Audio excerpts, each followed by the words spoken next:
Very good afternoon, everybody. Welcome to the second day of the two-day webinar on nurturing leadership. At the outset, I offer my salutations to the Guru Parampara of Sri Suttur Mutt and offer my pranams to His Holiness Jagadguru Sri Shivaraj Deshichandra Swamiji.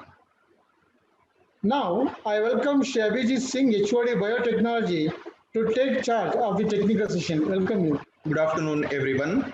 At the outset, I submit my humble pranams to the Guru Parampara of Sri Suttur Mutt. I take this opportunity to introduce the resource person of today's first technical session, Dr. G. Venkatesh Kumar. Dr. G. Venkatesh Kumar sir is serving as the Dean, Faculty of Science and Technology and Professor of Psychology, University of Mysore. He obtained his MA degree from Karnataka University in the year 1983 and PhD degree from University of Mysore in 1997. He has served as chairperson, Department of Studies in Psychology for 4 terms. He has also served as a director of Academic Staff College for 6 years from 2006 to 2011. Sir has 34 years of teaching experience. He has won 8 national awards, 2 state awards, including Professor A. Gnanam Best Teacher Award for his academic achievements. He is the President of Indian Academy of Applied Psychology, President of Mysore University Teachers Association, Vice President, Indian School of Psychology Association from 2016 to 2021. Sir has served as the member advisory board for Staff Selection Commission, Government of India for 5 years. He has published 115 research articles and 8 books. He has guided 27 PhD students and still 7 students are pursuing under him. He has conducted more than 380 workshops on stress management, leadership, motivation, attitude change for KAS and IAS officers and university teachers. Presently, he is also serving as counseling psychologist and life skill trainer for more than 15 schools and colleges in Mysore. With this brief introduction, I welcome you once again, sir, to this webinar. I request you to take over the session, sir. Thank you very much. Hello, can you hear me? Am I audible? Yes, sir, you are audible. Okay, thank you. Well, let me start. Yes. Now, to begin with, it's a privilege for me that I have been given an opportunity to be a resource person in the very prestigious institution managed by Sutturu Swamiji. Today's topic, I would say, it will be an interaction on the competencies of academic administrative leaders. Probably the participants are most of them are teachers, I believe. Am I right? Am I right? Yes, sir. Yes. Okay, in that case, I would say definitely academic administrative leaders. So this is how I have framed it. And I think the competencies that we need to possess as teachers to become a successful administrator, as a leader. Now, let us see, can we call ourselves as a leader? If it is so, then what competencies are must to become a teacher, then to a leader? See, that is how we need to start, I think. Yes, I accept the first general statement about leadership. How do we really define leader? I am not talking about the other leadership, but the management, this, that, and all other areas. I'm very specific about academic leaders. Now, I would just give you how to conceptualize yourself in this context. A leader is one or an individual within a specific group or in an institution who wields the most influence over others. So that means you have that impact factor in you who can influence on others. As a teacher, you already have these qualities, but now you need to possess this competence as a leader. That is a challenging one. Now, what is it that you need to develop? If you just try to define from the academic point of view, academic leadership point of view, I would just give one or two situations how you can define it in this context. Okay, I would say a leader in this context, an academic leader, he innovates, he develops, he relies on people, he counts on trust, and he does the right thing. This is the first thing that we need to remember. I'll repeat. A leader innovates in this academic context. A leader who has that development concept in his mind. A leader who relies on the people around him. A leader who counts on trust around him. And here is a leader who does the right things always. Now, this is how we need to see, then try to develop the competences required for this. And further, as an academic leader, he or she looks for cooperation with the people around him. He looks for goodwill rather than the acknowledgement. Please remember, he looks for the cooperation and goodwill rather than acknowledgement. And what you need to most remember in academic leadership is authority. Authority here is not a substitute for leadership. If you can inspire others, you can outperform as a leader. With this background, I think I can go ahead with the competencies. Okay. Now, let us have a competency pyramid for that matter. The basic things what we require is, you need to have that ambition. I'm talking about pyramid, the first level, the basic level. Okay. You need to have that ambition. You need to be industrious. You need to have the friendly quality. You need to be loyal. You need to be cooperative. You need to be enthusiastic. I'm just talking about the basic things. I will come back to the competencies at a later stage. These are the basic things.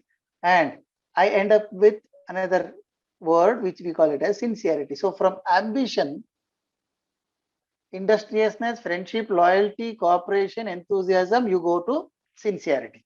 This is at the basic level that you need to be very strong. These are the foundation pillars, we call them. Then at the second order level,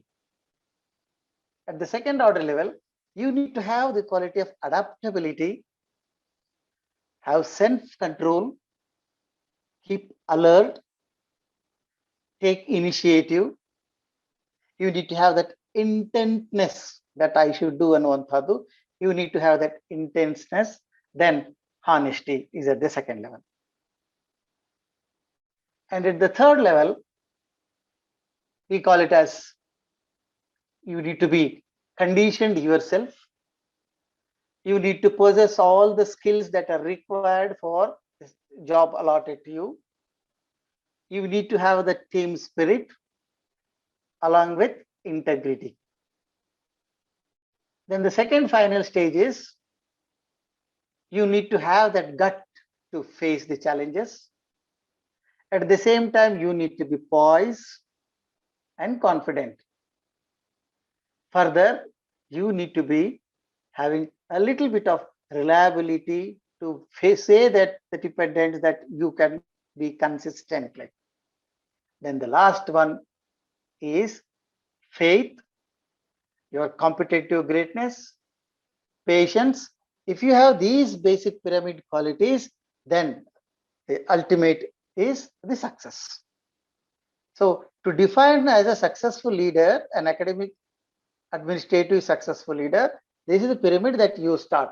Now imagine you are a successful leader and you want to call yourself as a successful leader. Then along with these things, you must develop certain competencies. Now, what are these competencies? That is our focus. The focus is on 6 competencies that I'll be talking about. People who are attending, you can draw a star there. People who are attending, probably if you have pen, paper or pencil, then take a white sheet, draw a star which has got 6 crystals. Now, stars, ಮೂಲೆಗಳು ಅಂತ ಹೇಳ್ತೀವಲ್ಲ, ಒಂದು ಸೀದಾ triangle, ಒಂದು ಉಲ್ಟಾ triangle ತೆಗೆದ್ರೆ ನಮಗೆ 6 ಮೂಲೆಗಳು ಸಿಗ್ತವೆ. So you draw this Done? Anybody? Anyone who has drawn this? I told you this is an interactive one, not that I am just talking to my screen. Has anybody drawn? Let me see. Let me see. Abhijit, who is into this? One star, very simple star. Hello. Hello, participants. Anybody Yes, sir. Yes, sir. drawn the star? Yes, sir. Show me. Show me the star. Yeah, perfectly fine. But that is a 5. Here there are 6. You need to have 6 because I am talking about the 6 competencies that you should possess.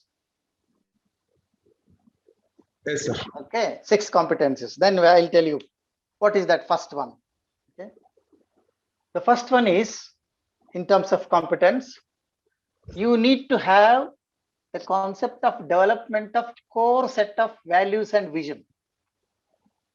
The first one, the first competence of an academic administrative leader is the development of a core set of values and vision.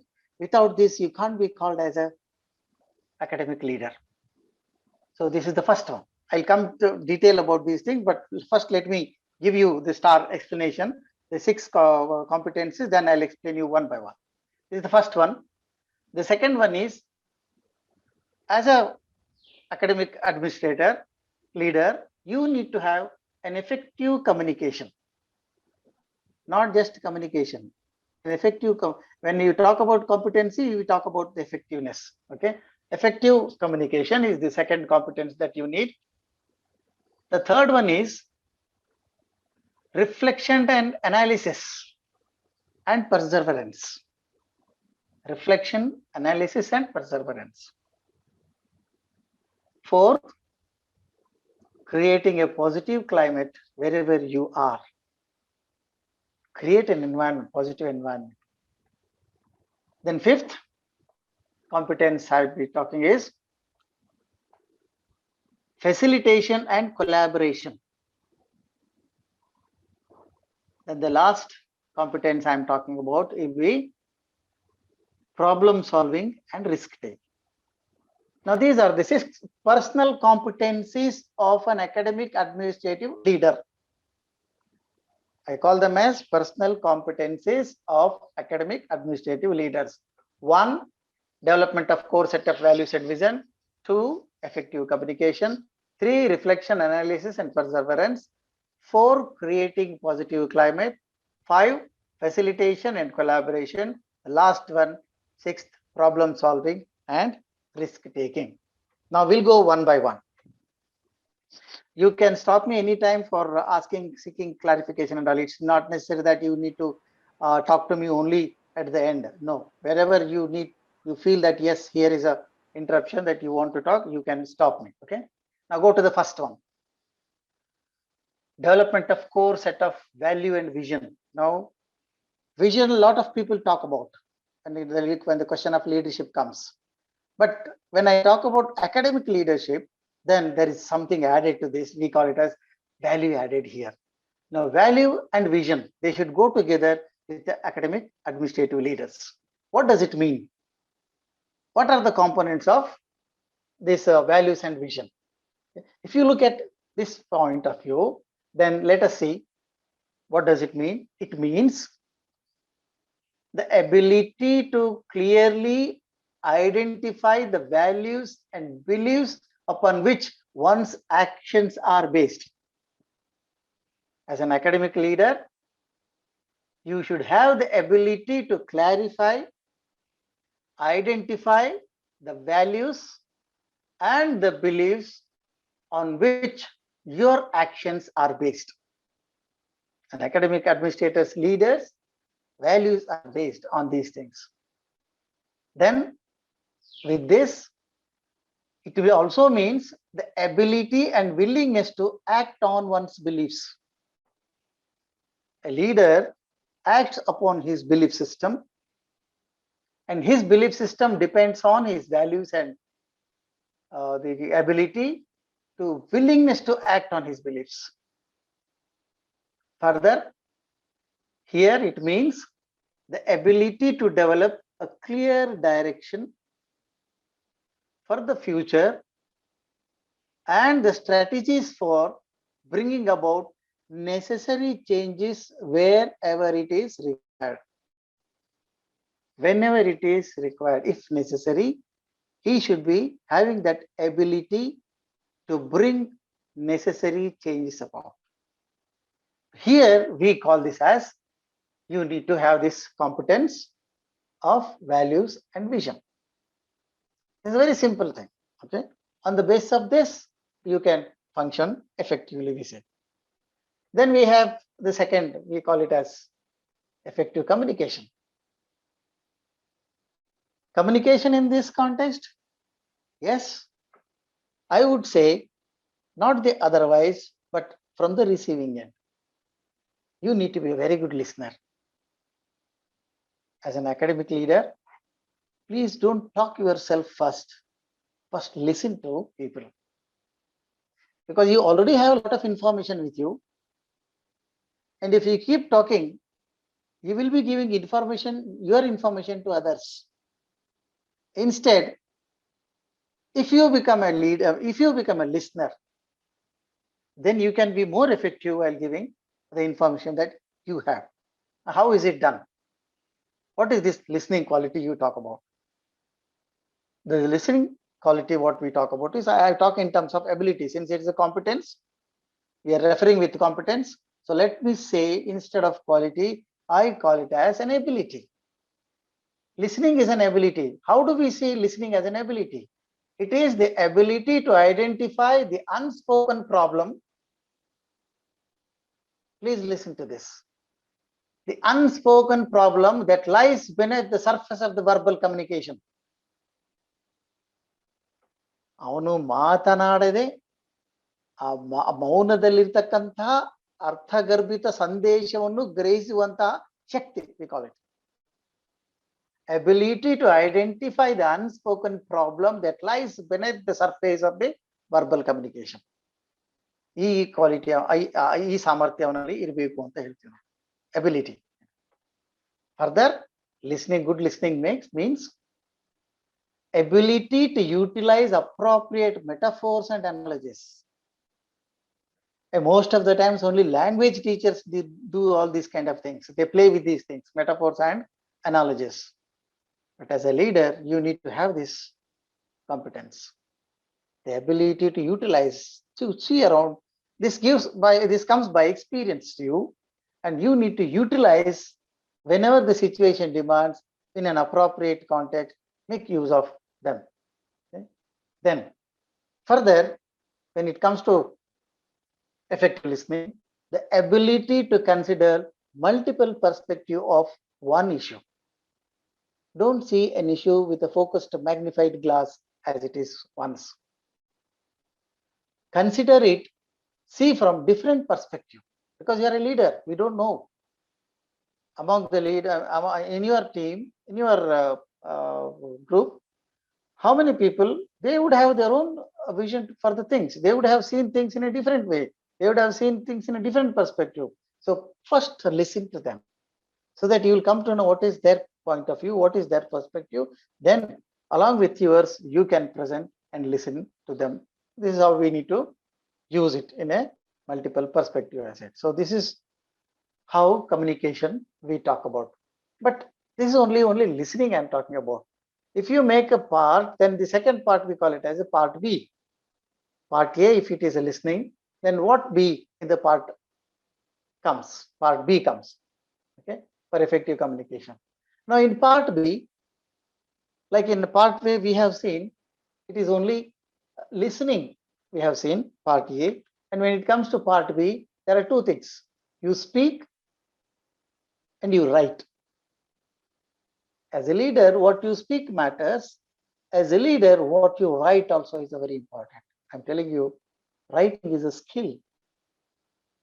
Speaking is a skill. Listening is a skill. We are talking from the skill point of view, competency point of view. Then we need to be very careful about in defining these words.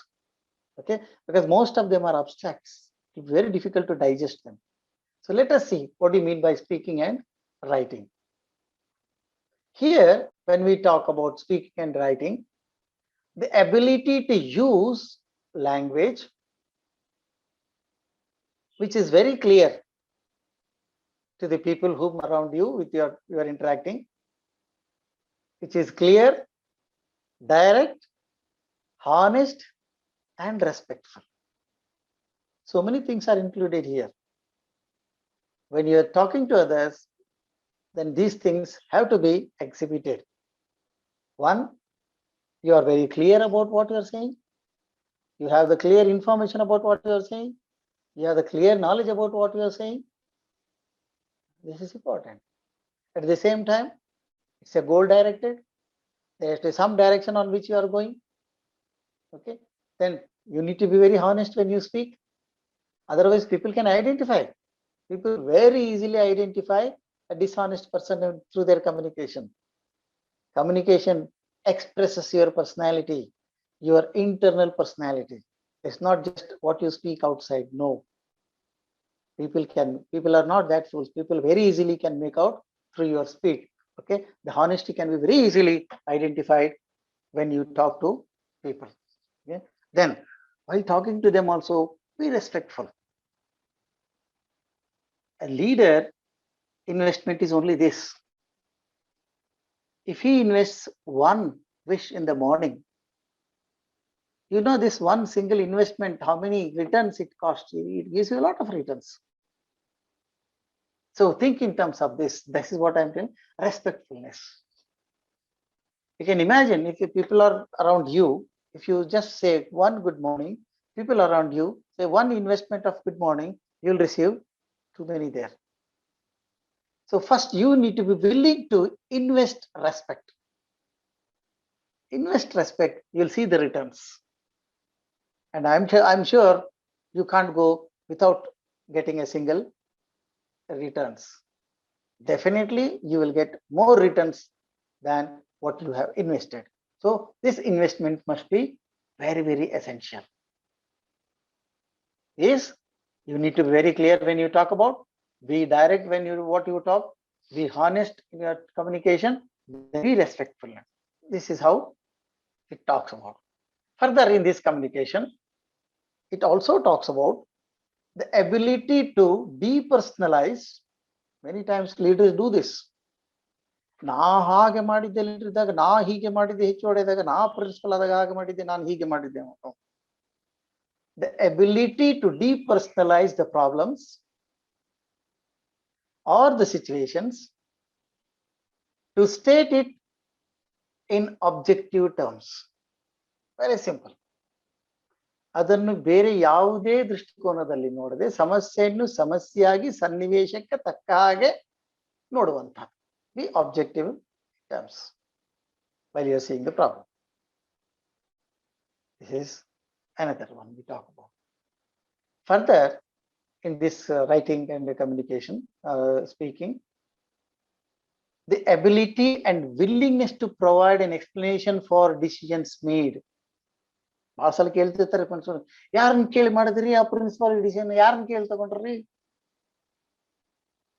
If you are organizing a sports event in your college, if you are organizing some cultural event in your college, then principal thinks that as a leader he can take decisions, and he takes the decisions without consulting the people who work for that, and that can be a failure. So people who are participating, people who are involved in this are very important. You need to have a communication with them before taking this. By chance, if you have taken a decision because it was inevitable at that particular point of time, then you should come back and explain why this decision is taken. So that was the situation. ನಿಮ್ಮೆಲ್ಲರನ್ನು ನಂಬಿ ನಾನು ಈ ನಿರ್ಣಯವನ್ನು ಅಲ್ಲಿ ನನ್ನ ನಿರ್ಧಾರವನ್ನಲ್ಲಿ ತಿಳಿಸಿ ಬಂದಿದ್ದೇನೆ. Let us implement that.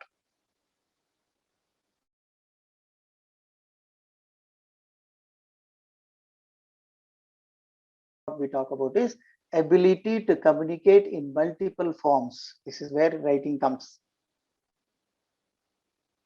Now we have seen people writing circular, notice, objection filed. So what is the terminology you are using for your communication, in written communication? Okay. Your ability circular has to be sent. So these are certain things you need to learn. You can learn by practice. There is nothing wrong. But this is a skill. This is what I'm telling in writing. This is the skill. Identify the multiplicity of issues and interpret the underlying dynamics. Now, there is one slogan statement normally people say, this I'm telling you, reflection, analysis, and perseverance. Ability to step back, observe the situation. We normally talk in Kannadadalli, there is a saying which is called as Simhanadige anta ಹೇಳ್ತಾರೆ. Simhanadige means Simha, it walks very elegantly with confidence. Okay, but with all these things, after certain distance, lion looks back, understands what is happening, from where I have done, where I have reached. Okay, analyzes the situation, what is this and how far I need to go to get my prey. All these things are calculated there like this. Now here also, as a leader, there is nothing wrong at some point of time, step back, get back. There are normally people with this, they get stuck with ego. Decision, we need to implement that, no question of going back. No. As a leader, if somebody suggests something to do, attend it and go. I tell you, there are certain examples during the meetings, we talk about, we give some suggestions. Say there is an item which has to be passed in this meeting, but there is a protocol which says this should have been passed in the other committee, then this should come here. For example, if some courses that you would like to start, okay, that course has to be approved by Board of Studies first. Then after the Board of Studies, you should come to the faculty, then come to the academic council, and from academic council, it goes to the syndicate. This is how the procedure. If you directly bring it to the syndicate, then you say, syndicate will implement, it's not appropriate. You need to go step by step. And if it has been approved in the faculty, then if it is approved, not approved in the academic council, directly if it comes to syndicate, there is nothing wrong, send it back to academic council, so that means you will be very strong there. There is nothing wrong here that going back one step and correcting yourself and get back to you and tell one talk. Okay, step back, observe the situation. Observe the ಇದಕ್ಕೂ ಕೂಡ ಕೆಲವರು example ಕೊಡ್ತಾ ಇರ್ತಾರೆ. Bill ಬಾಣ ಬಾಣವನ್ನು ಬಿಡಬೇಕಾಗಿತ್ತು ಅಂತಂದ್ರೆ ಅದು ಹಿಂದೆ ಸರಿದಷ್ಟು ಪರಿಣಾಮಕಾರಿ ಮುಂದೆ ಹೋಗ್ತದೆ ಅಂತ ಹೇಳುವಂತದ್ದು ಬಹಳ ಕಡೆ ಎಕ್ಸಾಂಪಲ್ಸ್ ಕೇಳಿರ್ತೀರಿ ನೀವು ಇದನ್ನ.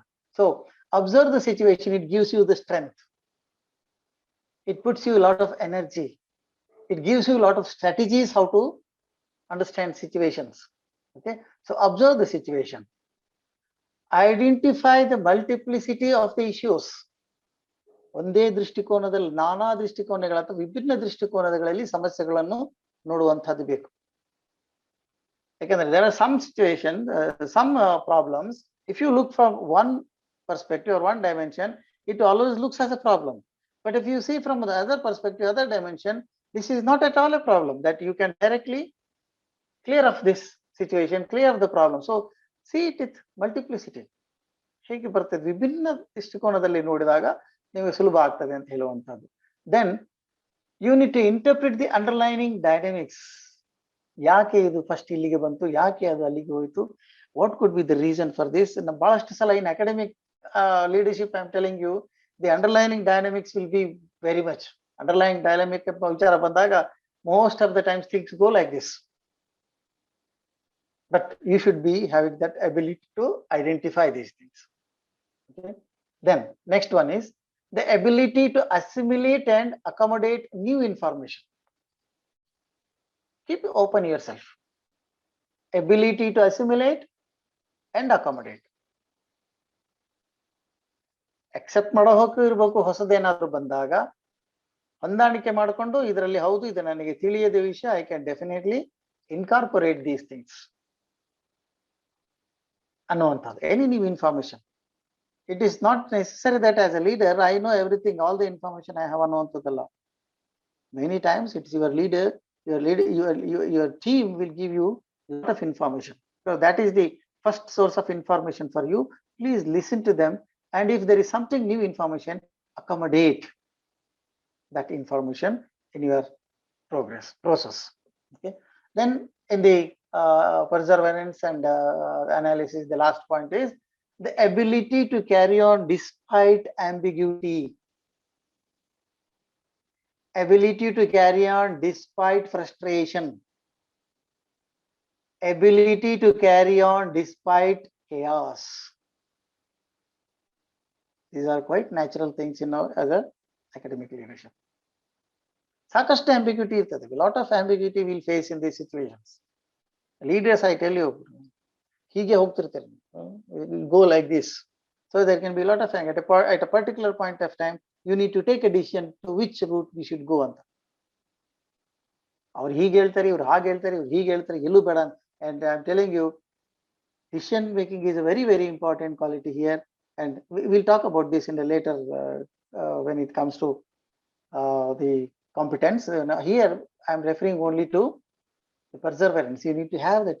ಏನೆಲ್ಲ ಆದ್ರೂ ಕೂಡ, despite the ambiguity, ಗೊಂದಲ ಇದ್ರೂ ಸರಿ, frustration idru sari, chaos idru sari, I am going to work it on. Nanage aa samarthya. Yes, sir. Now we can hear. There was a gap of. Abhijit? Yes, sir. We can hear, sir. I can hear. You correct. Creating positive climate is the fourth competence we are talking about. This competence talks very clear things. Here we talk about creating positive climate. Iದ್ರ ಬಗ್ಗೆ ಏನು ಜಾಸ್ತಿ ಇಲ್ಲ, but still there are a lot of things that we can think of explaining on this. Okay, it talks about the ability to interact comfortably, very comfortably. When you look at the person, you can feel, oh, this person is very comfortable to talk to him. Like, right? Ability to interact comfortably with a diverse variety of people, not only academicians, not only your superiors, not only your subordinate juniors or subordinates or your peer group. No, with anybody. Interact comfortably with a diverse variety of people. Varieties of people will come to you, including different gender, different age group, different ethnicity. So many varieties of people come to you. But when they come to you for some information, to talk to you or get some information, create a positive environment around you. They should feel so comfortable that they should fall in love with your communication. That is what is important. That creates creating a positive climate I am talking about. It is the ability to establish a high trust environment. Trust ಬಾಯಿಂದ ಹೇಳುದು ಮಾತ್ರ ಅಲ್ಲ, just speaking I trust you ಅಂತ ಹೇಳ್ಬಿಟ್ರಲ್ಲ, you need to have that high trust environment. ಏನ್ trust sir, ಅದು ಆ ಸನ್ನಿವೇಶನೇ ಇಲ್ಲ, ಅಲ್ಲಿ ಆ ಪ್ರಸಂಗನೇ ಬರುವುದಿಲ್ಲ, ಹೇಗೆ ನಂಬುವುದು ಇದನ್ನ ಅಂತ ಕೇಳಿದ್ರೇನು, ಅದು ಬರುವುದಿಲ್ಲ ಅಂತಂದ್ರೆ we need to create that, have that ability to develop or establish high trust environment. I have seen this. If I give an example, please do not quote me wrong, but this is what I'm giving the example which I have seen. Okay, normally college principal keeps the attendance in his chamber, and teachers are expected to come and sign report that today I have come to the college. And when the attendance is kept, the principal will not be busy with some other things also, because he is not the person who just keeps on watching who comes, signs and all in time or not. This is nothing to do with him, but still that attendance is kept there. And I tell you, to principal, people will be waiting for an opportunity to sign on the attendance register without being noticed by the principal. ಏನು ಕಳ್ಳರು ಹೋದಂಗೆ ಹೋಗಿ principal ಚೇಂಬರ್ನಾಗ sign ಮಾಡಿ ಮತ್ತೆ immediate they run away from the situation. And this is possible, this is happening because there is no high trust environment. When you enter into principal chamber, if there is an environment which is This is what I mean. If you, as a leader, if you have established that high trust environment, people come to you, wish, they talk to you, say, share some good things to you, then they go to the respective jobs, responsibilities. But this is not happening because there is no high trust environment created by the people around. But this is an essential quality, a competence that you need to have. Ability to develop a sense of empathy is another thing. Empathy factor, normally people say, ಏನಪ್ಪ empathy ಅಂತಂದ್ರೆ these ನಮ್ಮ English teachers, English subject teachers, they are very easy. They tell, it can be very easily explained, sir, putting yourself into somebody else's shoe ಅಂತ ಹೇಳ್ಬಿಡ್ತಾರೆ, ಮುಗಿತ್ತು ಅಲ್ಲಿಗೆ. Is it that easy? Developing a sense of empathy is a very, very difficult task. It's not a very easy task, I am telling you. And once you develop this sense of empathy, you have positively created the climate around you, and people would like to enter into your positive climate. They enter into your premises because they feel very comfortable, trustworthy. Okay. Hagidaga, normally empathy spreads around, and when you show an empathy with the people around you, I think that creates a positive climate around you. Along with this, creating positive climate, the ability to motivate and inspire also hidden there. The ability to motivate and inspire the people around you is a very, very important competency that you need to possess. Then have the fifth one. It's about facilitation and collaboration. What does it mean, facilitation and collaboration? Normally, I ask people now, government colleges in the principal, so then there are some people who come for the training in 8 days, bandirtare for 3 days training program, for 1 week training program to upgrade their skills and all, bandirtara. I just ask them, since you have come here for 1 week, you are participating in this workshop or whatever the training program that you have come here. 5 days program irtade normally. Charge ಕೊಟ್ಟು ಬಂದಿದ್ದೀರಾ ಅಂತ ಕೇಳಿದ್ರೆ next senior ಕೊಡಬೇಕು ತಾನೆ, principal in charge, vice principal, somebody has to be in charge in your absence. Majority of the people say they have not given charge. ಯಾಕೆ ಹೀಗಾಗ್ತದೆ? Because we don't want to share our authority. This is good. Academics ಅಲ್ಲಿ ಇನ್ನೂ ಅಷ್ಟೊಂದು ಸೇರ್ ಆಗಿ ಬಂದಿಲ್ಲ.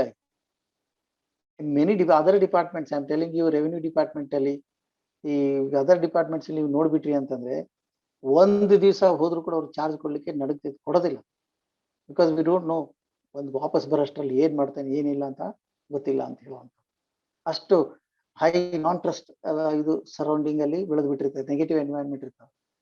But here when we are talking about the competence for the academic administrative leaders, facilitation and collaboration, since this is the competence that we need to have and we need to see things in a different perspective. This talks about the ability to share responsibility. It is an ability to share authority with others. Very rarely you get this. ನಾನು HOD, ನಾನು big boss, non principals, share it. You'll see the opportunity. You'll see how you get growing. You keep growing if you share your responsibilities and if you share your authority with others. This can be possible only if you have fulfilled previous competencies. Our competencies iddaga matra you can think of this competence. Otherwise, it is very difficult task. Facilitation and collaboration, it cannot take place. Okay? Here, it's an ability to identify the potential which is relevant to common interest.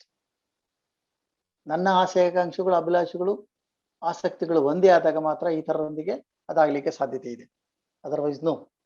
We call it the ability to identify the potential relevant common interests among the people who share with me. ಯಾರು ನನ್ನೊಂದಿಗೆ ಕೆಲಸ ಮಾಡ್ತಾ ಇದ್ದಾರೋ ಅವರ ಜೊತೆಗೆ ಹಂಚಿಕೊಳ್ಳುವಂಥದ್ದು ಬೇಕು. It also means the ability to create opportunities for others, not for me. As a leader, you already have all the opportunities. So creating an opportunity for others. ನಮ್ಮಲ್ಲಿ ಹಾಗಾಗಲ್ಲ, ನೋಡ್ಬೇಕು ನೀವು. ಎನಿಥಿಂಗ್ ಕಮ್ಸ್, ಪ್ರಿನ್ಸಿಪಲ್ ಅಟೆಂಡ್ ಮಾಡ್ಬೇಕಂತ್ರಿ, ಇವ್ರು attend ಮಾಡ್ಬೇಕಂತ, ಅದೇ ಹೋಗ್ಬೇಕಂತೆ, you are not suppose to go, ನಾನು ಹೋಗ್ಬೇಕು ಅದಕ್ಕೆ. Principal can depute also. Principal can assign the responsibilities also. As a leader, you are assigning them. And this is based on the potential relevant common interests. ಇದ್ದಾಗ ಮಾತ್ರ ಮಾಡಲಿಕ್ಕೆ ಸಾಧ್ಯ.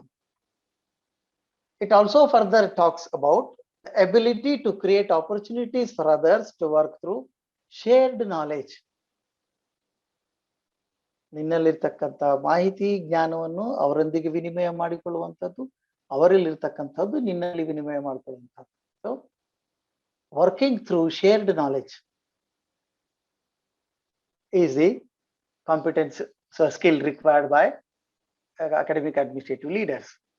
It is not only this, it doesn't stop here. It further extends the ability to form teams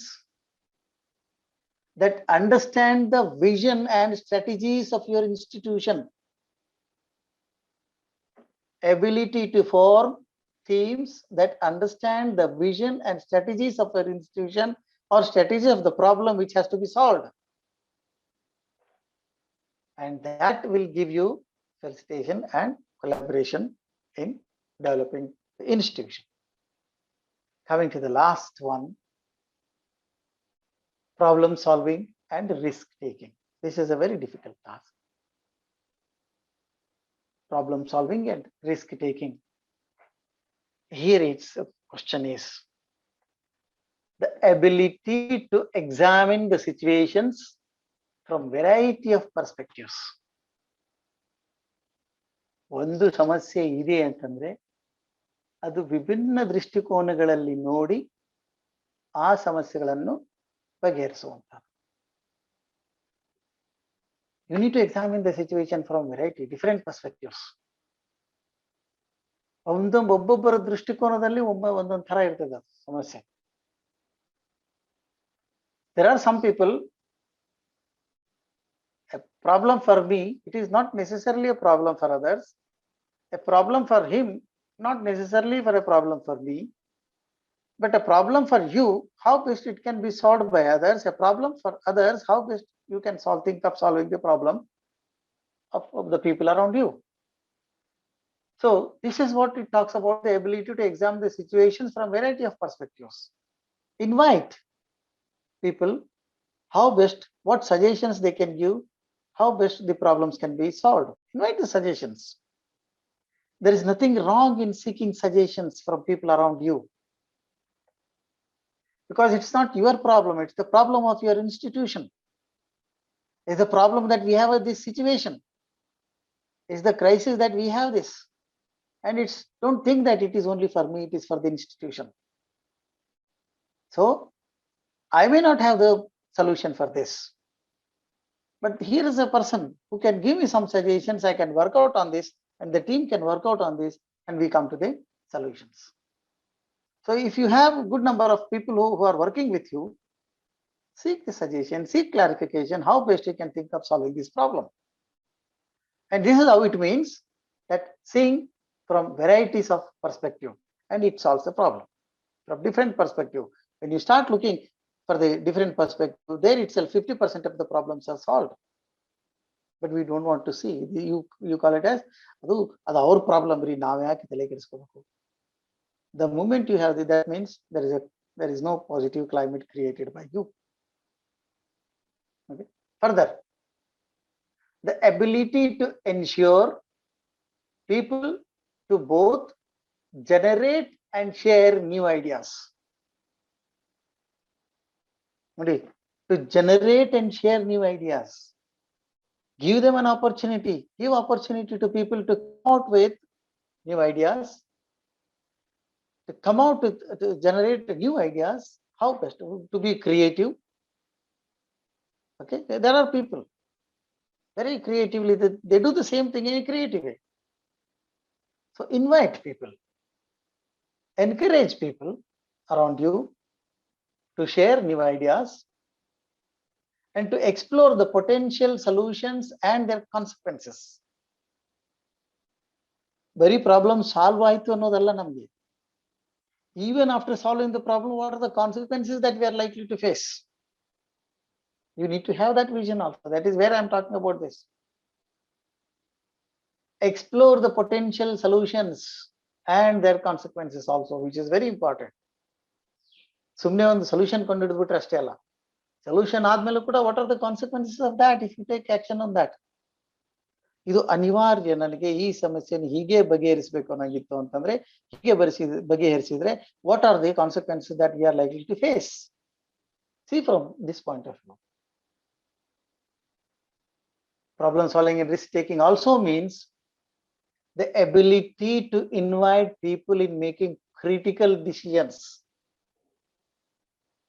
not criticizing the people, not criticizing the event, not criticizing the situation. Okay, now we need to take, okay, we need to involve people, take confidence of the people. ನೋಡಪ್ಪ, ನಾನು ಹೀಗೆ ಮಾಡ್ತಾ ಇದ್ದೇನೆ, ನನಗೆ ಗೊತ್ತು, there is a problem if I take this decision. This may not be accepted, but I am taking this. And involve people in this. Then take a decision. You'll see, you'll be very successful in this. Further, the ability to demonstrate a willingness to propose a direction and action. Problem solving, risk taking ಅಲ್ಲಿ the ability to demonstrate a willingness to propose a direction and action.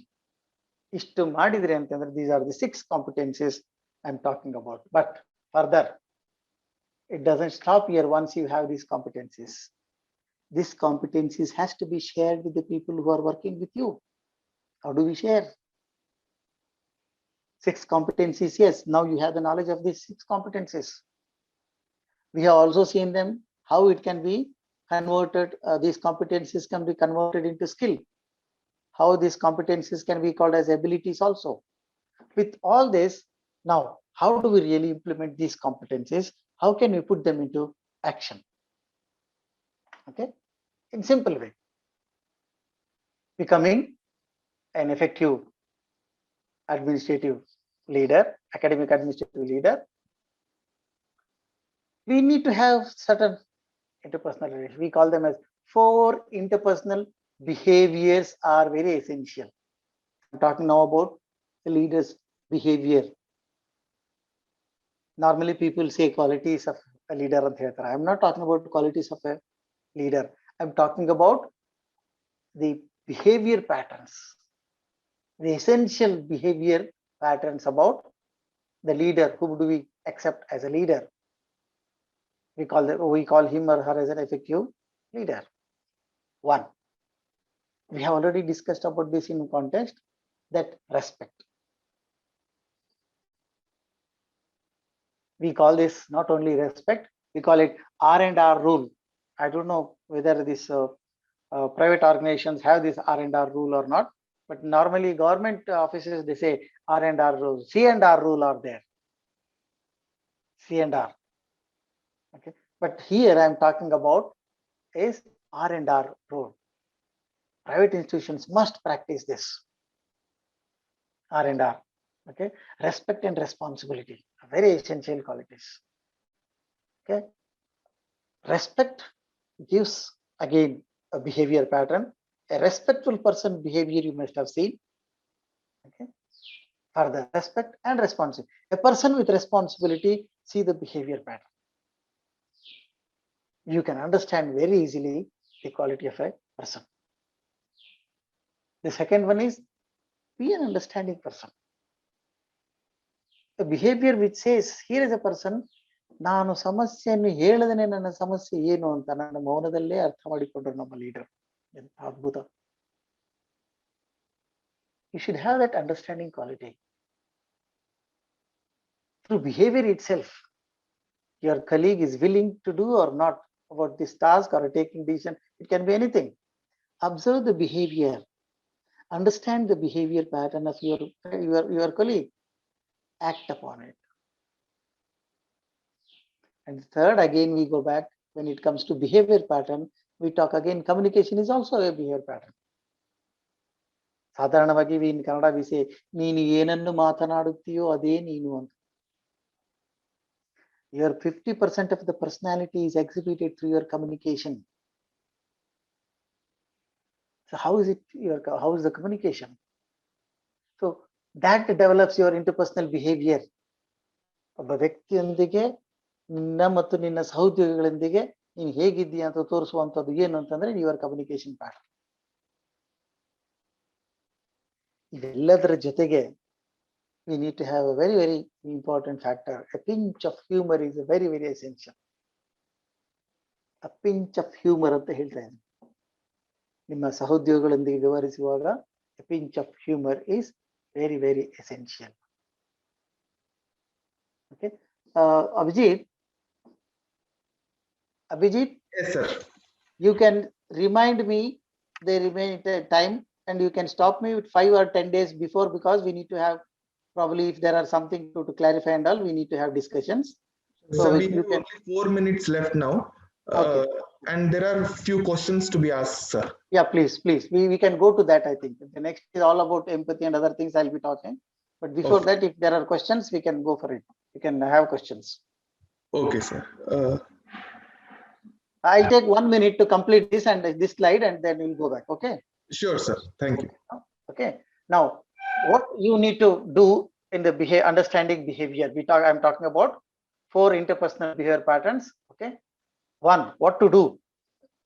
Do is get involved yourself. Get involved yourself. Do expand your boundaries beyond your job description. Do cultivate your intuition. Do earn respect from your peer group. These are the 4 to 5 things that you need to keep in mind to understand behavior. What you are not supposed to do is do not be controlling. Do not be afraid of taking risk. Do not be a perfectionist. And do not discard the established practices. There may be some hurdles, but these are the established practices. Work within the system. Only then you can be a successful academic administrative leader. Okay, we'll go for the questions. Okay, sir. One question by Srimati Uma M. Yes. Is there any difference between leader and manager? Okay, this is a general question we are talking about. Nowadays, this manager concept has been very vaguely used. Very vaguely used. I'll just give one simple example for this. Earlier, a woman who was not working, now we used to call homemaker, or earlier it was housewife, then changed to homemaker. Now we call them as a home manager. A new concept has come out, home manager. So this term manager is not a leadership quality. Manager is a definitely there is a definitely difference between a manager and a leader. All managers cannot be leaders, but all leaders can be a managers. We'll go to the next one. Okay, sir. What is the one quality that for every leader should have? Not one. You need to have multiple qualities. When it comes to qualities, it's not the qualities. We are talking about competencies. We are not into the qualities. Quality is purely a personal one. Qualities are personal characteristics, whereas competencies can be developed by everybody. We are not talking about qualities, individual qualities. We are talking about the competencies that we can develop in our academic administrative leaders. So that is what I gave you, the competencies, not the qualities. The leadership qualities are very interesting. If I give an opportunity, then I would tell you the qualities. Okay, be bold, be humble, confident, be proud, be tender, be strong, be firm, be cool, be in love, content, detached, wise. No, these are the qualities that we talk about, but not this. I'm talking about competence, not the qualities. Okay, fine. Go to the Okay. next. Another last question. Fine. What has been one of the biggest obstacle we have had to overcome to reach our objectives as a teacher during this pandemic regarding the online teaching? Okay, now this has got nothing to do with the leadership. Okay, then, but still we can say as managing the situations, when it comes to the pandemic managing situation, probably I would say the system has made us handicapped. The system has made us handicapped, and the teachers are still proving that they are competent even in this context. They have proved their abilities. I would say only this. Teachers have proved their abilities to a maximum extent. They have proved their abilities in this pandemic situation. Okay, sir. Thank you, sir. Thank you. Right. So, on behalf of our college and our management, I thank you, sir, for highlighting the importance of 6 qualities, namely development of core set of values and vision, effective communication, reflection, analysis, and perseverance, creating positive environment, facilitating and collaboration, problem solving. So all these things has to be inculcated by us for the development of competencies of academic and administrative leadership. Thank you once again, sir. Thank you. Right. Thank you. Offering my humble pranams to Sutur Guru Parampare, I reverentially to the lotus feet of His Holiness Jagadguru Sri Shivaratri Deshikendra Mahaswamiji. I warmly welcome all the dignitaries and participants to the 3rd technical session of the webinar titled Nurturing Leadership. Resource person for this session is Professor B.K. Punia, founding member of Haryana School of Business, Guru Jambeshwar University of Science and Technology, Haryana. Professor has been honored with the award of Vishishta Samman, Lifetime Achievement Award. As an academician and researcher, Professor has served in Guru Ram Rai Institute of Management, Dehradun, Institute of Management Studies, Ghaziabad, Kurukshetra University, Haryana. Professor has served under various capacities as a dean, founder chairman of Department of Business Management, and founder coordinator of MBA evening program in Haryana School of Business. He has established and worked as a founder director of Human Resource Development Center. This center has been reviewed by NAAC as a front runner performer with highest score in the country. In his tenure of 3 years as a Vice Chancellor, Maharshi Dayanand University touched highest level of excellence, which is a reflection of Professor's immense talent as an able leader. The university was accredited with an A+ grade by NAAC. Further, the university received an appreciation letter from Government of India for organizing the 21st NYF, a 1-week mega event titled National Youth Festival 2017. The university was ranked as the first among the cleanest higher education institutions. He has been chairman, vice chairman of the university court, and member of every academic and administrative body of this university. Professor has also been the member of almost every committee of Guru Jambeshwar University. He has been the Honorable Governor nominee in Selection Committee for the post of Vice Chancellor and Honorable President nominee in Selection Committee for the Central University. He has acted in various capacities in expert committees of numerous national bodies like UGC, AICTE, Ministry of HRD, DEC, and NAAC. He has carried over 7 UGC industry-sponsored major and minor research projects. He has authored, edited 9 books. He has published more than 125 papers in various national and international journals. Under his guidance, 25 research scholars have completed their PhD and 8 more students are pursuing their research. Professor has also supervised more than 200 students to complete their master's level research project. He has successfully organized an approximate of 100 academic events like seminars, workshops, orientation programs, and so on. It is a matter of immense pleasure to have you as a resource person, sir. Welcome, sir. Namaskar. Thank you, ma'am. Thank you, sir. So you Am I audible? yes, sir, you are audible, sir. Voice quality, picture quality, all fine or all okay? Yes, sir, everything is fine, sir.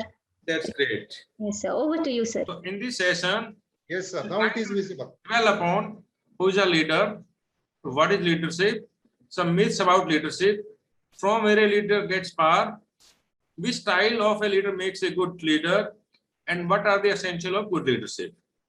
So from here, we move further. I am showing you certain pictures. So are these leaders, sir? Yes, sir, they are leaders. Yes, sir. And what about these? They are also leaders, sir. What about these, sir? Absolutely, they are also leaders, undoubtedly. These? No doubt about this.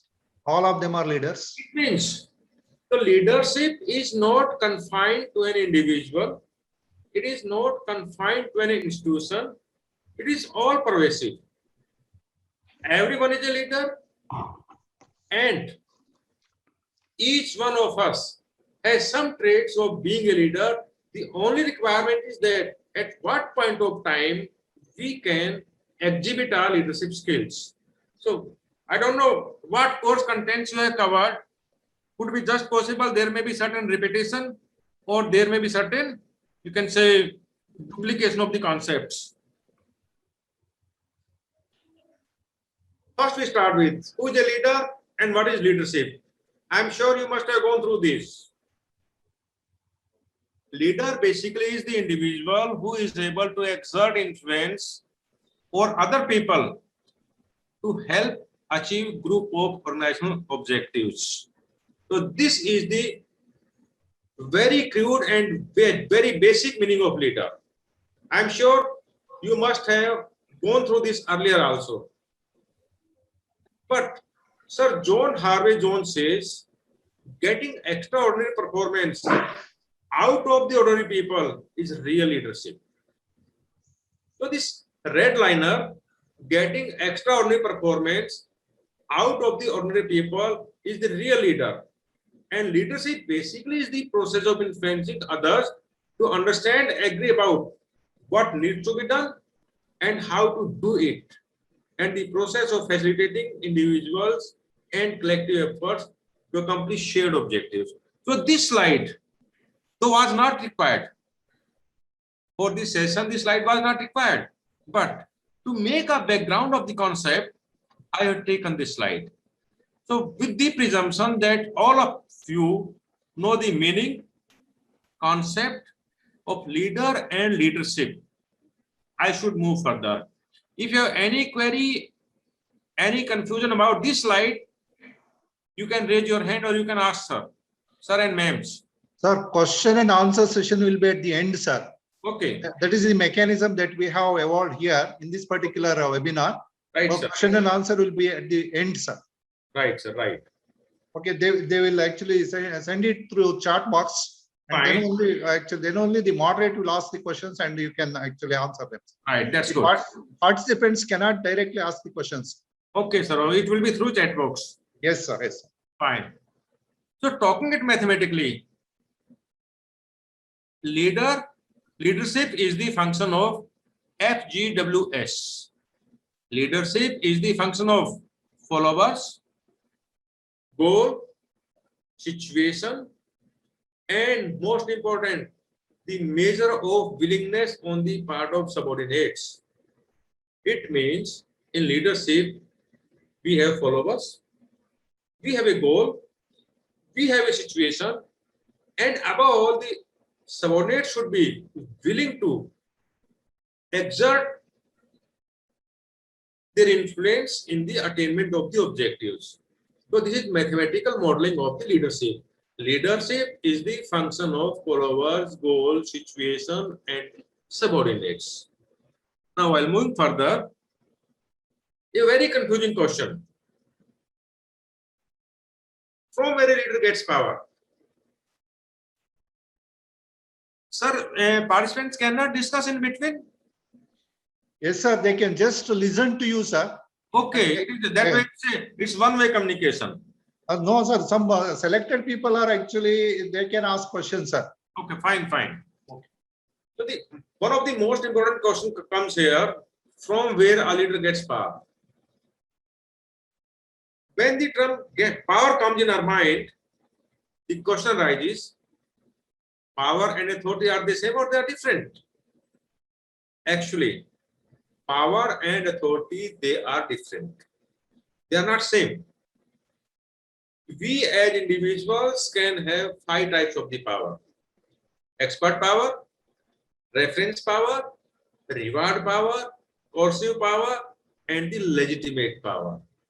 It is the legitimate power. It is the legitimate power which we call authority. So again, I come back to the point: from where a leader gets the power. About this, we have 2 schools of thought. One school of thought is classical, another is the followers theory. The classical school of thought says the person who is at the top is the leader. Irrespective of liking or disliking of the subordinates, the person is a leader. It means if someone has been appointed as a principal in the college, teachers may like, teachers may dislike, but he is the principal. The efficacy of that principal will be different from that principal who has all or majority of the teachers are follower in the college. Follower theory says the person who is having the followers is the leader. So this question is clarified that classical view says the person at the top is the leader. Follower theory says the person who is having followers is the leader. When we talk of the power, I told you earlier, these are the 5 types of the power, and it is the legitimate power only which we call the authority. Now, moving further, from where a leader gets power, he gets power from the followers or from the being on the top. What makes a good leader? Sir, has it been covered or it is not? Sir, in one way or the other, they have covered, Okay. but not the way in which you are presenting. Yours is quite unique, sir. Okay, okay. So which style makes a good leader? As I told you, the legitimate power is termed as authority. It is the legal right. Authority is the legal right to command others.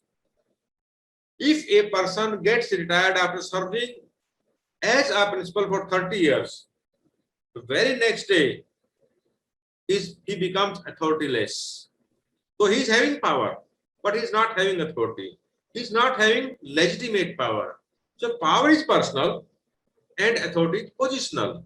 So here, based upon the use of authority, an individual, maybe an academic institution or anyone, they can have 3 types of the leadership styles: autocratic style, democratic, and laissez-faire, which we also call free reign style. Autocratic style is a dictatorial style, where communication remains one way, and the dictator, who is the biggest dictator of this history, sir? Whom we call the biggest dictator? Adolf Hitler. Hitler. Yes. Means when any administrator becomes like a Hitler, he used autocratic style. But further, our behavioral scientists devised 3 distinct styles of autocratic. They called a person can be strict autocrat, a person can be benevolent autocrat, a person can be incompetent autocrat. Strict autocrat is the person who uses the phrase as we mentioned in the questions, do as directed. Do as directed. Whatever is being said, that is to be done. No discussion, no question, no answer. Benevolent autocrat. In case of strict autocrat, the style of motivation is negative. But in case of benevolent autocrat, the style of motivation is positive. He tries to keep employees involved, but ask them to do what the leader wants them to do. Then comes incompetent autocrat. It is one of the most difficult tasks for the subordinates to deal with this type of the autocrat. If a principal becomes principal, but he is not competent, obviously faculty will have to bear with the principal, but they cannot learn, institution will not flourish, a situation of standstill will emerge, and as a whole, it will be individuals and institutional loss. Then comes democratic style. This democratic style basically is the participative style, wherein the leader takes the team, takes the followers, not subordinates rather, take the followers with him, and by virtue of, by setting a personal example, he sets the goals and achieves most. It is the most successful style, democratic style. We also call it participative style. Then come laissez-faire or free rein style. Free rein, no guidance, do whatever you want to do. But practically, motivation theories or behavioral theory says that everyone is willing to learn. It is the nature of every individual, they wish to learn. So here, the subordinates or the followers, they will not have any chance to learn.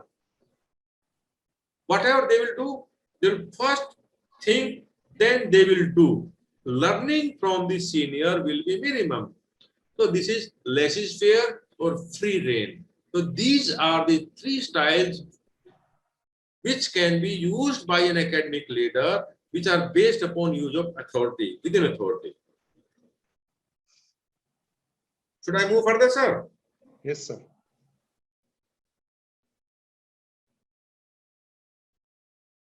So it is the picture which shows who is dominating and what is being dominated. You see, we have free rein, democratic, autocratic. In case of free rein and middle of the democratic style, individuals have increasing freedom. Individual has complete control on the situation here. But on the other side, leaders exerts increasing control. Leader has complete control over the situation. So that is autocratic style. So that's why the middle of the line, diagonal line, sorry, it divides into segments. And in one segment, individuals are the supreme, and in another segment, leader is the supreme. But a leader, if he or she considers himself to be supreme, it will be institutional loss. Institutional loss will be there. Individuals' loss will be there. So we should try to go with a team building style, which I'll take up after some in the following slides. You see, we call it leadership grit. An individual or a leader, they can have two orientations, task orientation and the people orientation. If I'm an academic leader, I may be task oriented, I may be person oriented. I have two options. I can focus on the task, I can focus on the people. I can keep on working for the task only, or I can work only for pleasing the people, whether they work or they don't work. So on the basis of that, on a 9-point scale, we have these 5 styles of leadership. Concern for production means task orientation. Concern for people means person orientation. If we take it on a 9-point scale, 1-1, it is impoverished style, where the leader neither has any interest in the institution or the task or the people. Then we have high task person, high concern for the production. The style of leadership will be produce or perish. Do or die situation. As normally we have in the sports in the final 3-4 minutes, hockey match particularly, if match is tight. Then comes country club, complete concern on task, no concern, sorry, complete concern on people, no concern on task. Country club, where people feel that they are not in the institution, they are in the club. And being in the club, they are here to enjoy, not to work. So these are the two extreme. High task, high people. Then comes middle of the road style. Some smart leaders, what they do, they'll try to please people to some extent. They'll try to work for, they'll also try to work to a little bit extent.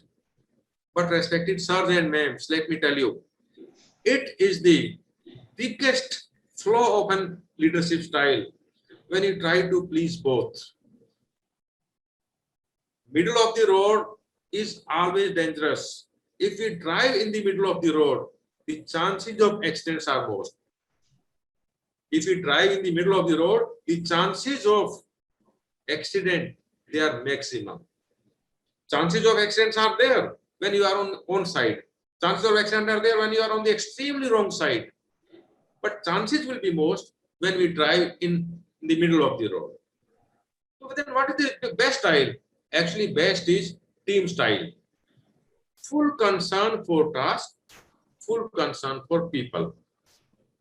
Full concern for task, 100% fast taskmaster. Full concern for people, 100% people and their family oriented person. And if this is the leadership style an administrator has, I can give a guarantee the institution will definitely flourish.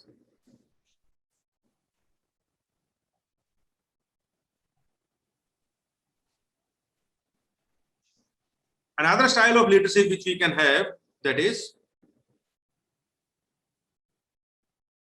when a leader is working task oriented or person oriented, it is not himself he can decide. In fact, there are situations, some people say that leadership is not a universal phenomena, it is all situational. You success style in one one situation may be completely failure in the another situation. So you as a principal might be knowing, with one group of the agitating students, one style is very successful, but the same style with the another agitating group, that may be not so successful. So that way, what makes a good leader, which style he should go for? There are three things. Whether one has to be task oriented or one has to be person oriented, person cannot decide. Rather, it is the situation which will decide whether the person should be task oriented or person should be the person oriented, task or person oriented.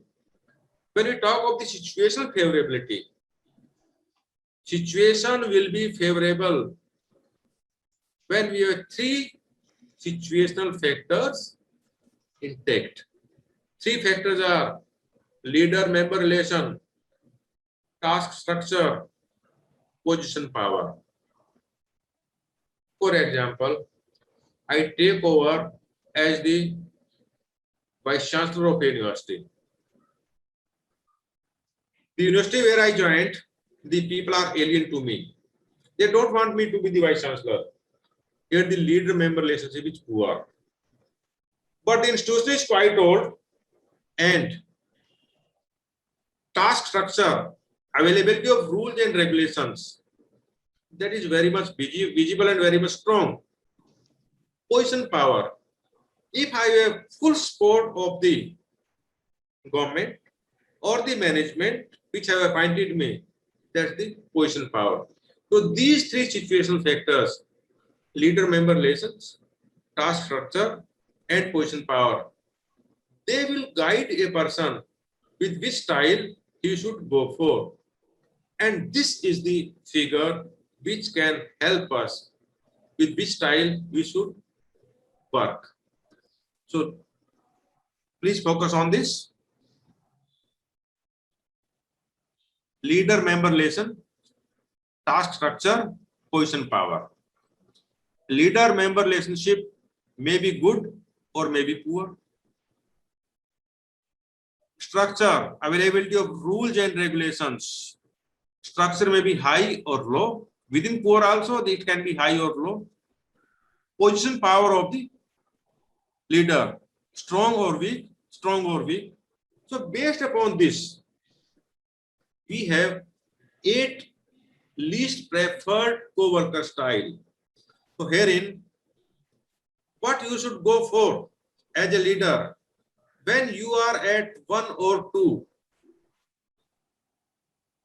or 7 or 8, a leader should go for task orientation.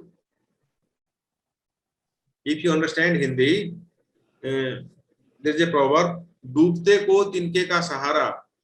I hope you can understand. A drowning man catches at a straw. A drowning man catches at a straw.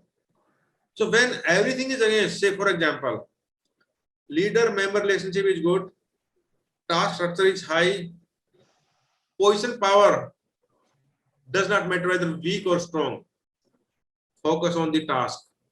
Become a task-oriented leader. Then comes the adverse situation. Leader-member relationship is poor, means subordinates are alien to you. Structure is low and position power is also not strong, is also not very strong. Even if it is strong, then it becomes low LPC. Here also you as a leader should go for task orientation. Means when situations are adverse, then every leader, every principal, every vice chancellor, or every academic leader, they should go for task orientation. Ultimately, it is the task which will save them. Don't spend too much time on pleasing the people. Focus on the task. And when you emerge as a task-oriented person, things will be in your favor ultimately. Now, sir, any point up to here? Because the questions are not coming. Sir, I have a question, sir. Ji. Sir, you are telling about the team leadership, sir. Yeah. Can we have any living legend on this earth as of now who has got this sustained success, a successful team leader for a long time, say enduring success? Living legend, sir.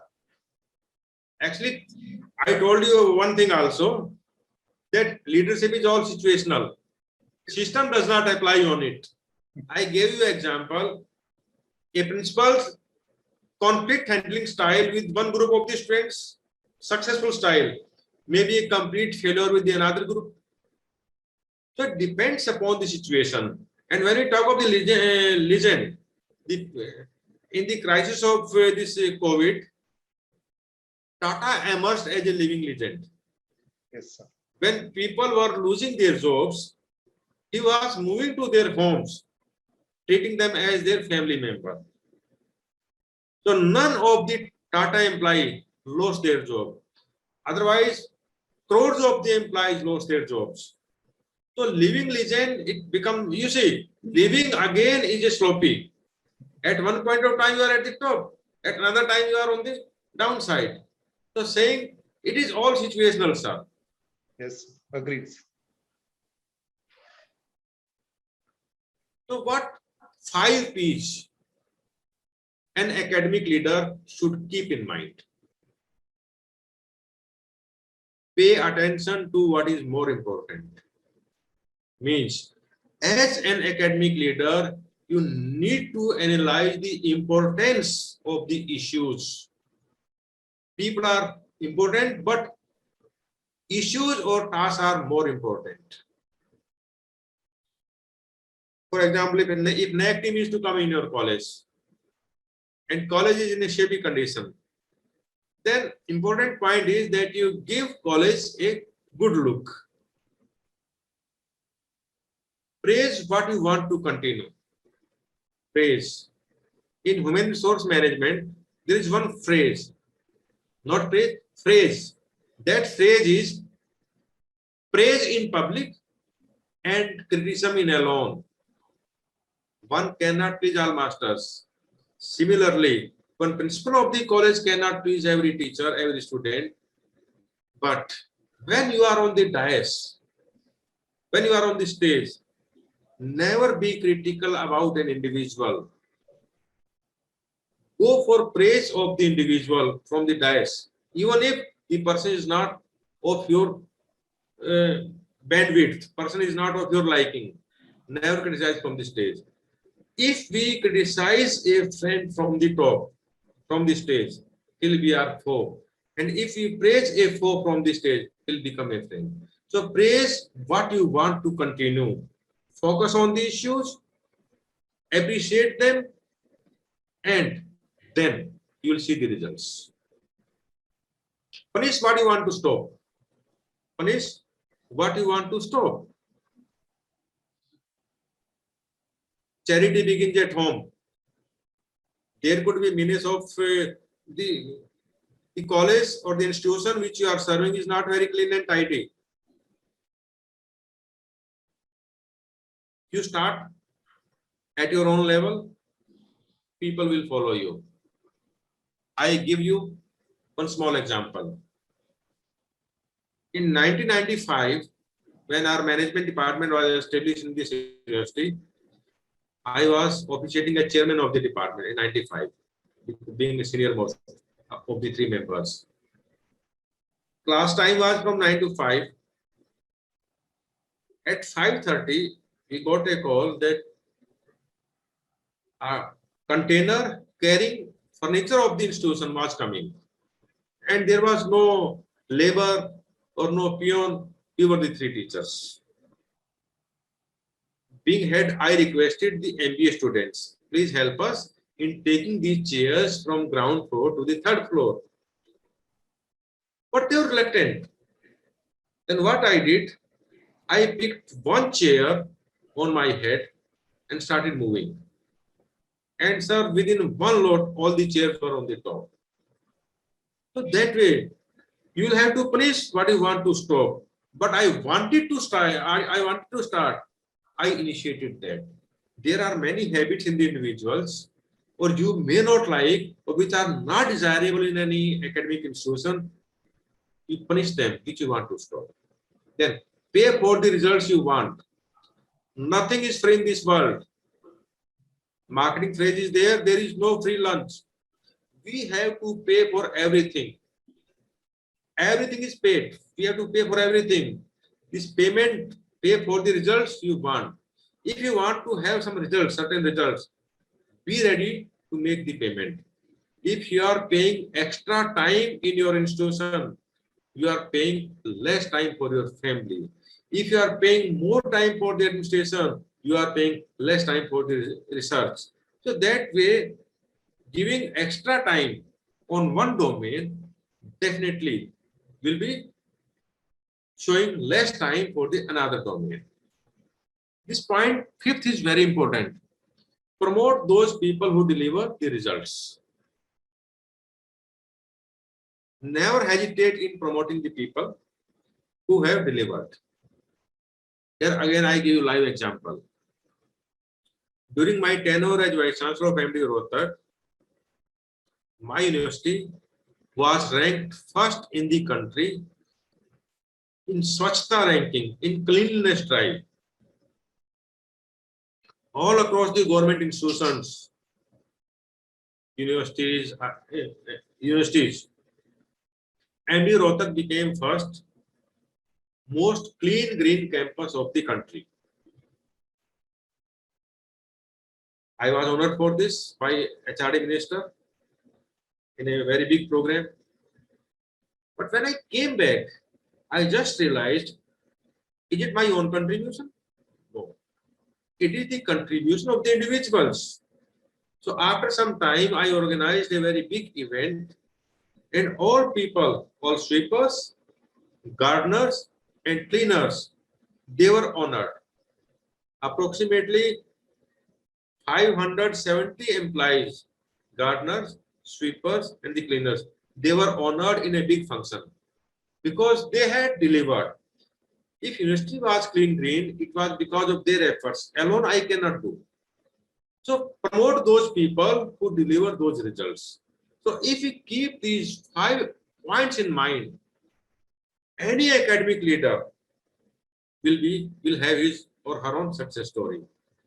Now the last one here, the last but most important, on which the entire theme of discussion was there, that the spice of academic leadership.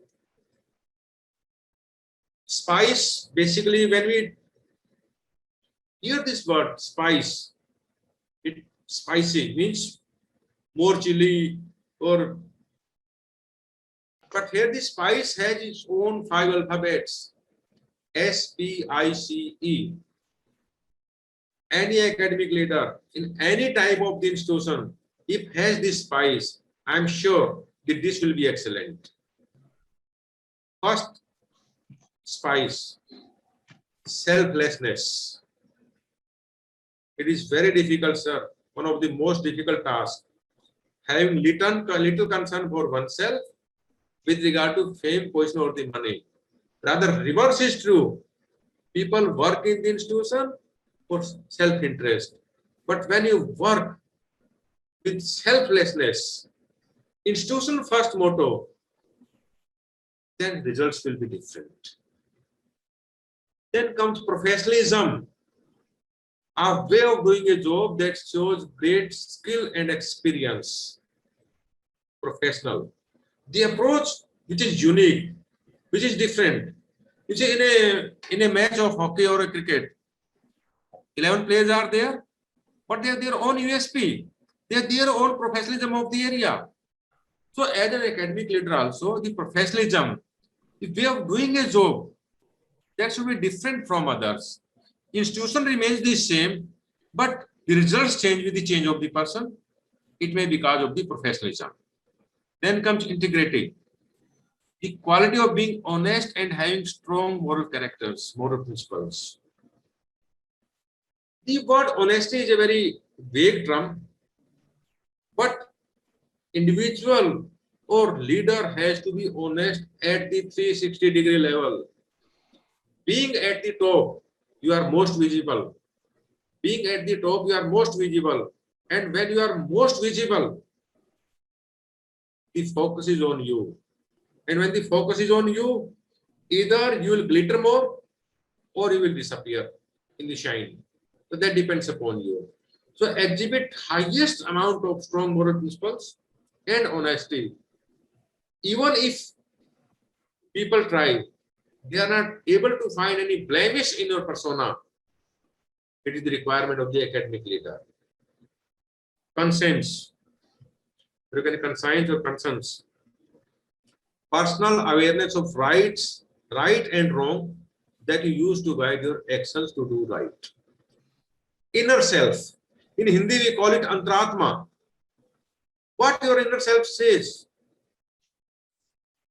Anytime when there is a conflict in between head and the heart, my vote will be with the heart. What your inner self says, get convinced from that. Should I steal this? One viewpoint says yes, another says no. I should choose yes, I should not steal it. So try to take the voice of your inner self. Means you should be personally aware what is right or wrong. And when you yourself are aware, it means you are on the track. Then comes energy.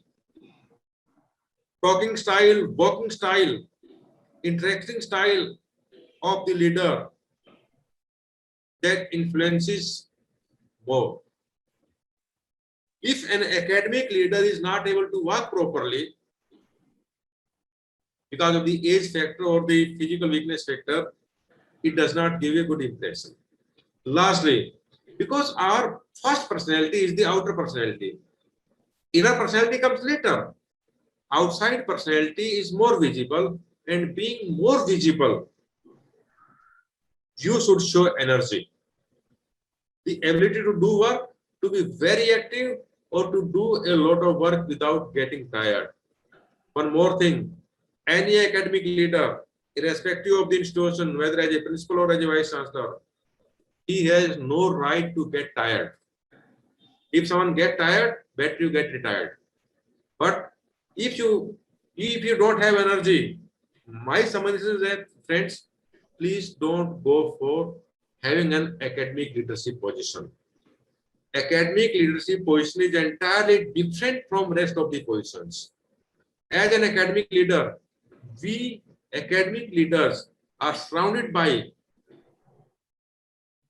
human explosives,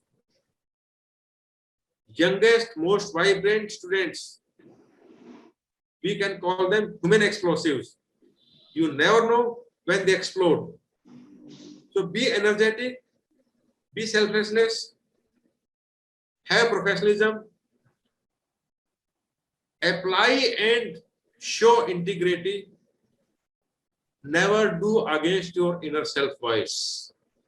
So if we as a leader apply this spice in our food, I'm sure at least outcome will be excellent. The dish will be excellent. So out of this, if two more viewpoints they emerge, that is it the time of leadership? Whether academic leadership is a leadership? No. Actually, academic leadership is a mix of thought leadership and the servant leadership. Academic leaders are not the leaders, they are the servant leaders. And for every practical purpose, every leader is a servant leader. The moment a leader starts thinking himself leader, the downfall starts. He may be a political leader or he may be an academic leader. As and when the arrogance comes in the mind of the individual, the person will find it quite difficult to work. So here, thought leadership versus servant leadership. Who is a thought leader? Thought leader basically is the person who, through the expression of ideas, where you demonstrate your expertise in a particular field. Yes, people should know that he is expert in that. And he should exhibit that expertise, maybe through social media or other means. Why he has done it? To increase one's authority and influence on others. By doing so, primarily, the leader had started the process of facilitating individuals and collective efforts to accomplish shared objectives. When people are convinced, say for example, sir, in the office of the principal, if the data entry operator or a typist is aware that our sir is more expert in typing, he'll keep more vigil. If you are not having well versed in the typing work, whatever he will type, you will sign that. So as a leader, there should also be a habit of finding fault, but not a blemish. Fault finding can be qualitative, but finding a blemish, that may be disastrous. So thought leader means we are leaders, we have to exhibit ourselves because our endeavor is shared objectives. And to have shared objectives, we should have collective efforts. Means we have to act as a team. And when we talk of the team, means TEAM. Together each achieves more. Together each achieves more. Thought leader. But no, we are thought leader less, but servant leader more. Servant leader basically is the new concept, and it is based upon the belief that most effective leaders strive to serve others rather than accrue power or control for the self. Selflessness. Institution first. Again, I repeat the word institution first. Servant. Wherein a leader considers that I am a servant, I am not the leader. Then the leader is focusing upon needs of each member of your team. Means mentally, you must reach to the family of your team members. If you take care of your family, they will take care of you. If you take care of your employees, they will take care of you. So where focus is on each member of your team and how efforts can help them succeed to their best work. Third point here is stop thinking about yourself and start learning about your team. Focus has to not to be on I, but focus has to be on we. I is the least important word and we is the most important word. Herein, as a servant leader, you have to prioritize the institutional and team's growth, its well-being, letting their own needs and ambition take a back seat. What I should have, that is not more important. What my team or what my students should have, that is more important. My needs, they take the back seat. The needs of the team, they come on the forefront. That way, a servant leader must have three mindset requirements: abundance, positive, and growth. Abundance. Abundance means whatever he has, he should find it satisfying. Whatever he has, he should find it satisfying. He should remain positive. In the life of an academic leader, you cannot, it is just like a ECG graph. The life of academic leader, lifeline of academic leader is like an ECG graph. It should never be straight, and it can never be straight. The moment it gets straight, finished. Positive, remain positive in all the situations. At one point of time, you may find it quite depressing. At another point, you may find it quite exciting. But remain growth oriented. And within growth oriented, always try to think in mind, to keep in mind institution first. And here we call it subordination of individual to general interest. A leader will have to subordinate, to surrender his personal persona, personal objectives for the sake of the institutional objectives. If we take all this in view, even 50% of this view, whatever we have discussed, I am sure you are going to prove a very good academic leader in whatever capacity you serve as a college principal, as head of the department, or as a vice chancellor. So with this is from my side. If you have any point, now the house is open.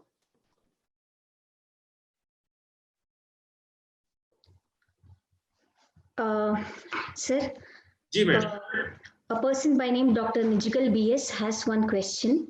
His questions. Ma'am, just a second. Yes, sir. Can I remove the slides here so that we can have more faces on the during the interaction, or you will be telling the questions? I will be telling the questions, sir. Okay.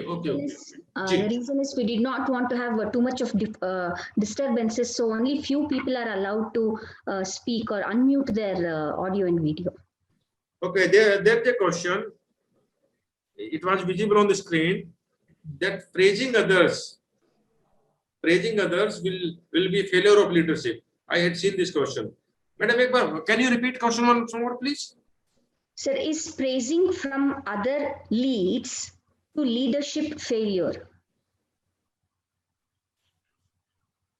Exactly not. Exactly not.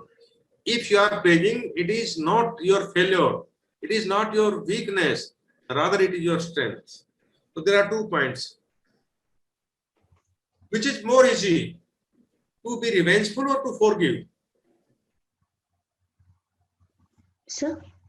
To be revengeful or to forgive? To forgive. To forgive. Yes, sir. To forgive require bigger heart. Yes, sir. To praise even a person whom you don't like require a bigger heart. It is not the failure of leadership. Forgiving require more force. We all are the teachers. If you have to write a report, research report, writing a positive report requires half an hour, and writing a negative report requires 2-3 hours. So doing positive things, they require less time, less energy, and give more results. So it is not the failure in my opinion. So it depends. You see, there is a term. What is the what we call it? How do we define beauty? Beauty has no definition. Beauty lies in the eyes of beholder. Beauty lies in the eyes of beholder. So if the person thinks he has praised me, it means he is afraid of me. It is his weakness. It is not the weakness of the leader. he is doing his job honestly. But at the same time, if this situation goes for long time, never allow any individual that they make your back as a footmat. Never be spineless. I never said that as a leader one should be spineless.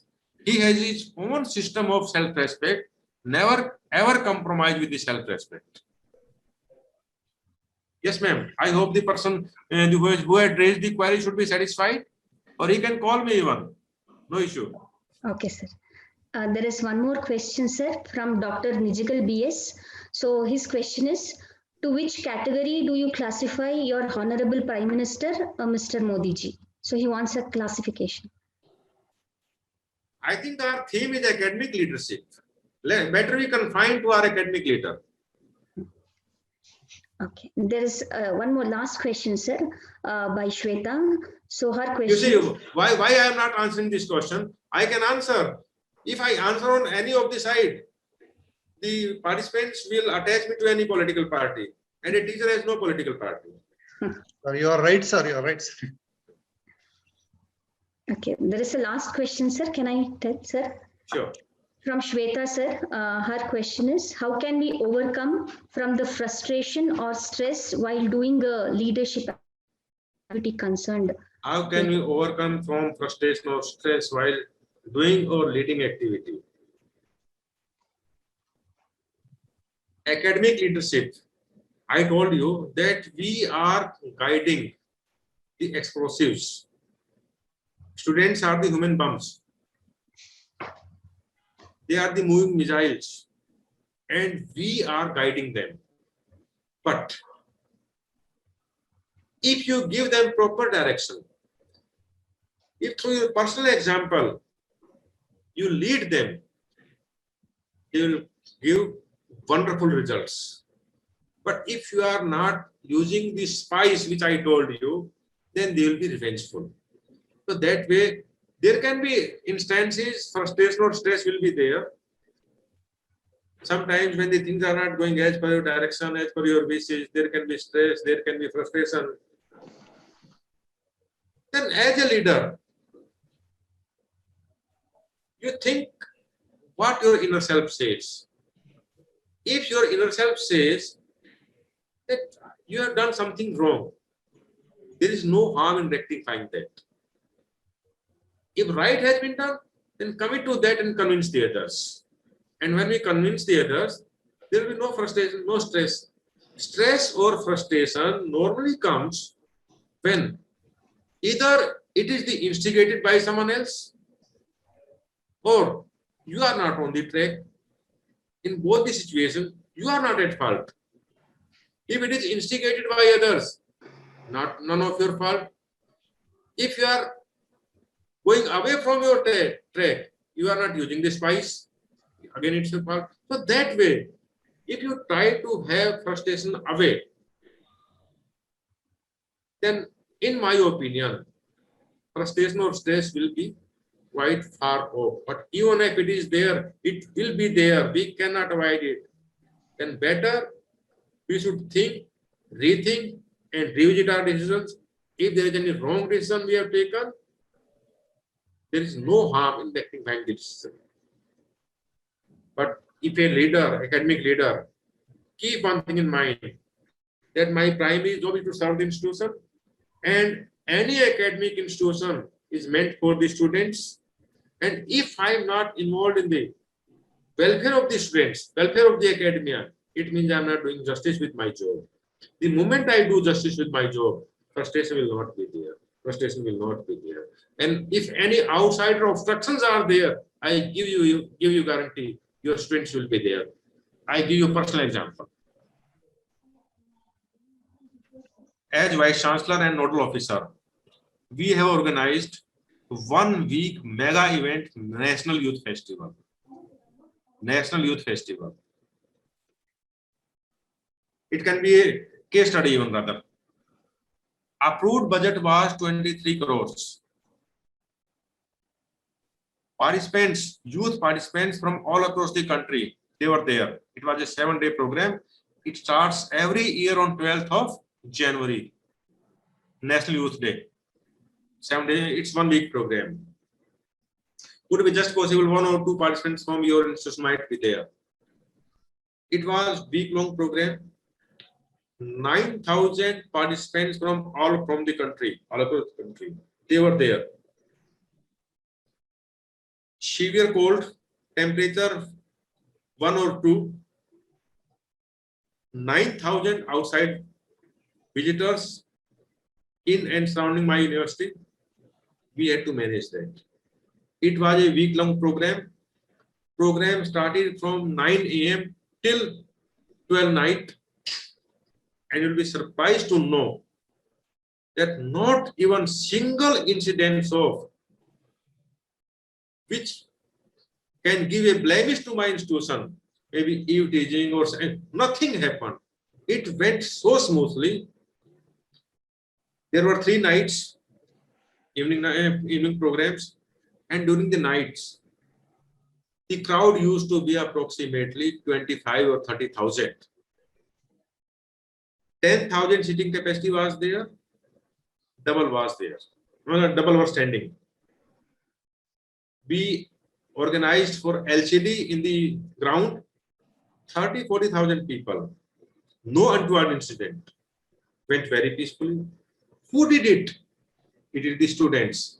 If the students have faith in your leadership, if the students have faith in you, that what our boss does, he does it for the betterment of the institution or students, not for the individual. You will find always with them.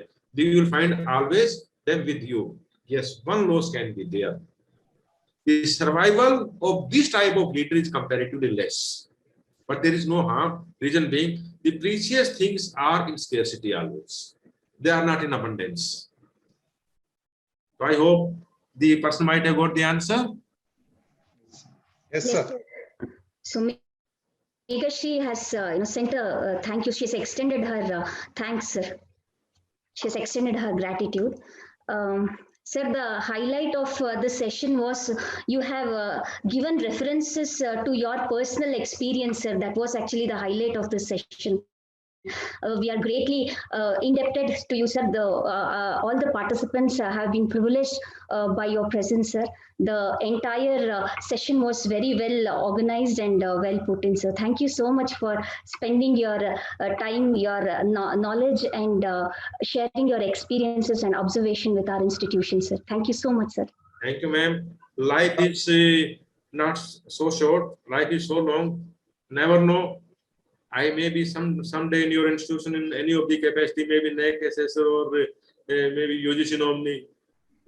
You're always welcome, sir. As a UGC nominee or Suresh, sir, it's in Mysore, not JSS. Yes, sir. It's in Mysore, sir. Mysore city. Mysore city itself. Yes, sir. Mysore city only, sir. Okay. Ours is autonomous college, sir.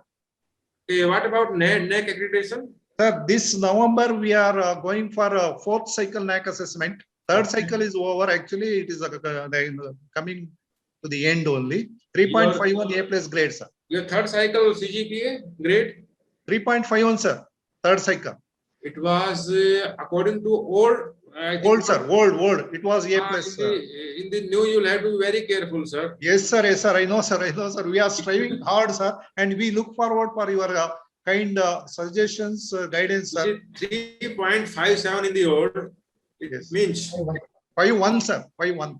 3.51. Yes. I wish you can retain this or you can improve this. But Sir, we want to improve, sir. if you want to improve, then Yes, sir. things have to be different, sir. Because Yes, sir. 70% is quantified. Yes, sir. I know, sir. Yes, sir. And what about your autonomous status? It is actually up to 2027. That 10 years actually without any on-site visit, they extended it, sir, because we had that 3.51. That advantage we got, sir. Now it is up to 2027. Autonomous status is extended. Right, sir. Sir, now our IQAC coordinator and the Dean Academic will speak, sir, for you. Please.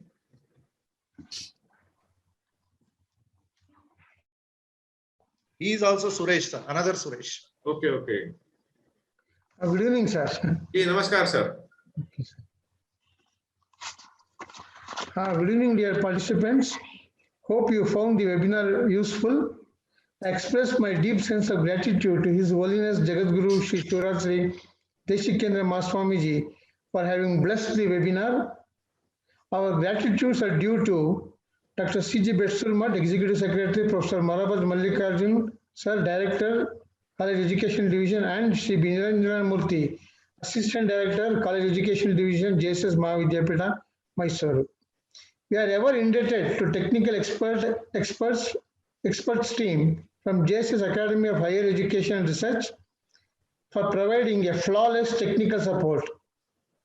I express my gratitude and thanks to, in particular, to Dr. Ravindra and this team. Thank you very much, sir. I request the participants to fill the feedback form sent to your respective email ID. You have 1 day full time to submit your feedback form. So you have time till 5 o'clock tomorrow. Kindly attend to this and fill in your form and send it to us.